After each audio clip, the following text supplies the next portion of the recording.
बिटिया हो गई है बालिग, सता रहा है उसके विवाह का चिंता। कर देना चाह रहे हैं उसका हाथ पीला और भेजना चाह रहे हैं उसे उसका ससुराल। ढूंढ रहे हैं अपनी बिटिया के सपनों का राजकुमार, एक अच्छा घर वर। देख रहे हैं लड़के के घर वालों की हैसियत, लड़का का व्यवहार विचार, और सपना संजोए हैं कि बिटिया का घर ठीक से बसे और खुशहाल हो उसका जीवन। तो जरा ठहरिए, रुकिए और उससे पहले देख आइए, जानकारी ले आइए, टटोल आइए, बिटिया का मन चेक कर आइए, बिटिया के दिल का धड़कन। कहीं उसके मन मंदिर में पहले से ही तो नहीं कोई बैठा है सपनों का राजकुमार, या धड़क रहा है किसी और के लिए पहले से ही उसका दिल। यदि इसे नहीं देखिएगा, नहीं परखिएगा तो लील जाती है कई जिंदगियां, बर्बाद हो जाता है कई परिवार। अब आप कह रहे होंगे कि यह सब हम क्यों कह रहे हैं, तो हम इस पे आगे बात करेंगे। तब तक के लिए यह वीडियो देखिए। अनुसंधान के आधार पर जो मृतक की पत्नी को उससे पूछताछ किया गया, तो इस संबंध में जानकारी प्राप्त हुई कि मृतक की पत्नी तथा भूपेंद्र यादव, जिनकी बाद में मृत्यु हो गई, उनके बीच में काफी प्रगाढ़ संबंध थे। इसके काफी तकनीकी साक्ष्य भी मिले हैं और शादी के उपरांत इस संबंध में जो मृतक अशोक कुमार को इसकी जानकारी हो गई थी और इसी कारण जो मृतक की पत्नी के द्वारा भूपेंद्र यादव के साथ साजिश करते हुए मिल करके इस प्रकार की घटना को अंजाम दिया गया है। इस मामले में जो मृतक अशोक कुमार की शादी इनसे 29/5/23 को हुई थी, लेकिन काफ़ी सारे जो अवैध संबंध के बारे में जब जानकारी प्राप्त हुई तो इस प्रकार की घटना जो भूपेंद्र यादव है उसके द्वारा धारदार हथियार से उसको कर दिया गया और मृतक की पत्नी के द्वारा घटना से पहले जो अशोक कुमार के लोकेशन इत्यादि भूपेंद्र यादव को बताया गया था, जिसकी पुष्टि उन्होंने पूछताछ के क्रम में किया है। शायद समझ में नहीं आया होगा कि मामला क्या है।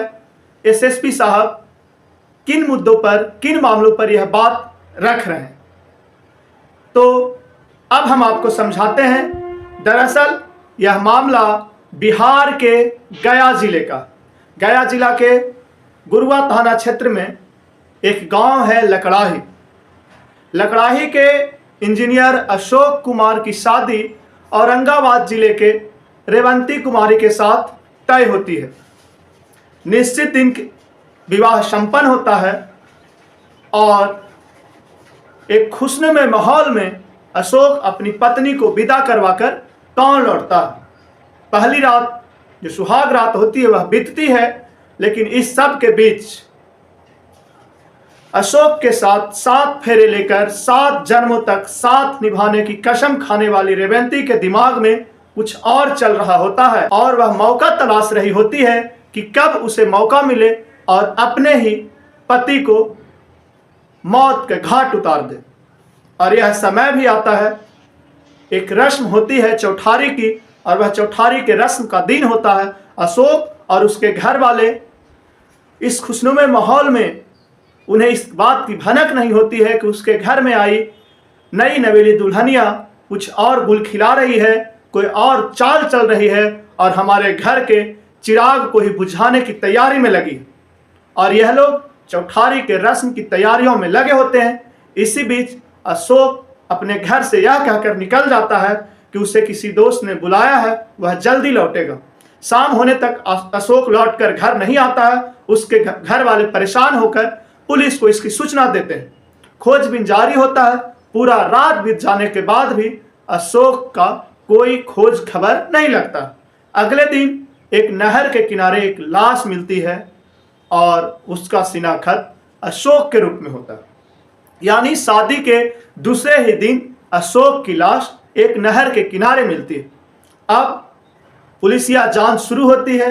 जांच में शुरुआती दौर में यह बात सामने आता है कि कहीं ना कहीं इस मामले में आई नई नवेली दुल्हनिया ही शक के दायरे में होती है और पुलिस इस दिशा में जांच शुरू कर देती है। पता चलता है कि जिस समय अशोक घर से बाहर जाता है या उससे पहले रेवंती किसी से फोन पर कांटेक्ट में होती है।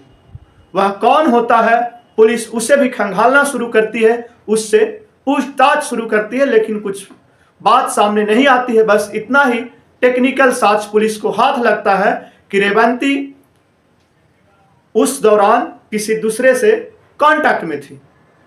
समय बीतता है, करीब 4 दिन बीतने के बाद पता चलता है कि एक और व्यक्ति की लाश सड़क के किनारे है और जांच में पता चलता है कि वह सब किसी उपेंद्र जादव नामक शख्स की है।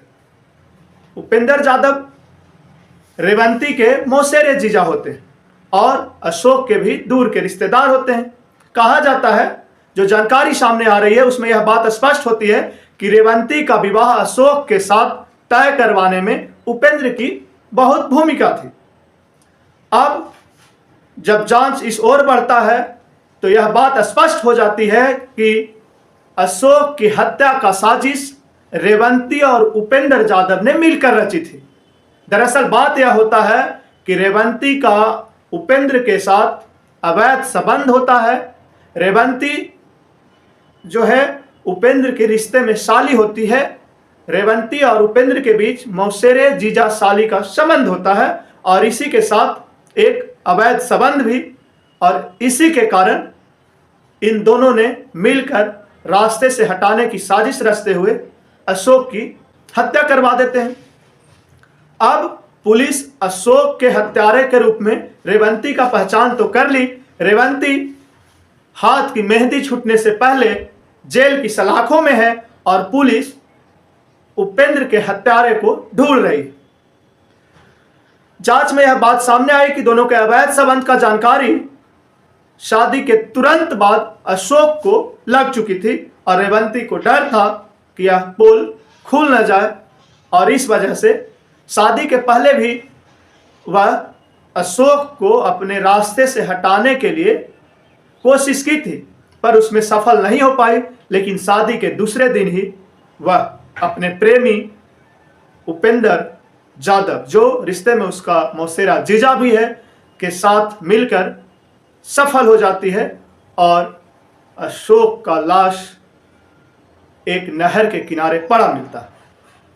अब आप समझ रहे होंगे कि मामला किस तरह का है और मैं क्यों पहले यह बात कह रहा था कि यदि आप बिटिया के विवाह का सपना संजो रहे हैं, आप चाह रहे हैं कि बिटिया का भविष्य उज्जवल हो, एक अच्छे घर में जाए और अच्छी जिंदगी जिए, तो आप इस बात की जानकारी जरूर ले लें कि कहीं सचमुच में वह किसी से प्रेम तो नहीं करती, किसी के साथ उसका रिश्ता पहले से तो नहीं जुड़ा। और यदि इस बात की जानकारी बिना लिए उनका विवाह कहीं और रचा देते हैं तो न जाने कितने अशोक बलि का बकरा बन जाएंगे और कितने अशोक के परिवार वाले अपने घर के एक अहम सदस्य को खोकर वीरान हो जाएगा। कहने का तात्पर्य यह था कि शादी करने से पूर्व लड़कियों की राय जरूर लें, उन्हें जानने समझने की कोशिश जरूर करें। और यह लड़कियों के लिए ही नहीं कह रहा, लड़कों के लिए भी, कि यदि आप लड़के की भी शादी कहीं तय करना चाहते हैं तो एक बार उससे जरूर पूछें कि कहीं वह कहीं और तो अपना विवाह करना नहीं चाहता। ऐसे में आप कई जिंदगी और कई परिवार को बचा सकते हैं। अब इसी मामले में देखिए, एक तरफ जहां अशोक की मौत हो गई, हत्या हो गया, और वह बेवजह कारण यह था कि उन्होंने बस विवाह की थी और एक ऐसे लड़की के साथ जिसका प्रेम संबंध कहीं और था। और शायद अशोक को पहले से यह बात पता होती या अशोक के घर वालों को यह बात पता होता कि लड़की का प्रेम संबंध किसी और से है, तो शायद यह शादी भी नहीं होती। उधर बाद में उपेंद्र की भी मौत हो गई, उपेंद्र का लाश भी मिला। अब उपेंद्र की हत्या कैसे हुई, पुलिस इसकी जांच कर रही है। यानी एक उपेंद्र का परिवार, एक अशोक का परिवार और उधर साजिश वाली दुल्हनिया रेवंती का परिवार। यह 3 परिवार उलझा हुआ है और उलझा तो वह परिवार भी होगा जिसके साथ उपेंद्र की शादी हुई होगी। उपेंद्र की एक बेटी की मृत्यु भी सप्ताह भर पूर्व हो गई थी। पुलिस अब इस एंगल से भी जांच कर रही है कि आखिर इस उलझे मामले में और कौन कौन लोग शामिल हैं और यह कैसे हुआ।